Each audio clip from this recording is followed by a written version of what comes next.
un moment fort en émotion. Mercredi 26 septembre, Laura Smet s'est rendue à la Savannah, la demeure où est décédé Johnny Hallyday il y a un an, pour se recueillir. Laetitia Hallyday l'a en effet autorisée à retourner à Marne-la-Coquette, sur les traces de son papa.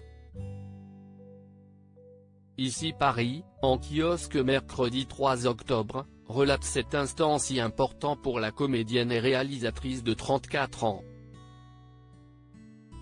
Laura Smet était accompagnée de son compagnon Raphaël Lancret-Javal, ainsi que de l'un de ses avocats, précise l'hebdomadaire. D'après les proches de la fille aînée du rocker, cette dernière avait vraiment besoin de retourner dans cette maison. Si est-il là que la jeune femme, dans le bureau de son père, avait écouté en avant-première les maquettes de son dernier album, indique ici Paris. Ce bureau, si est aussi le lieu où le taulier a vécu ces dernières heures. La pièce avait été transformée en chambre médicalisée car il lui était très difficile de rejoindre sa chambre à l'étage. Nos confrères qui ont interrogé les proches de Laura Smet racontent que la sœur de David Hallyday est restée seule une petite heure dans ce bureau.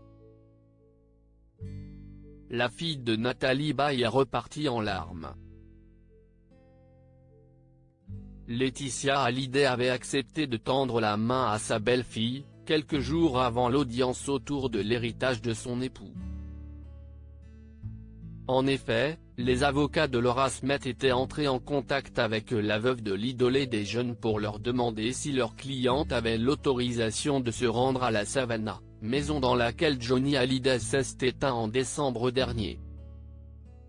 Ce moment restera gravé dans la mémoire de Laura Smet.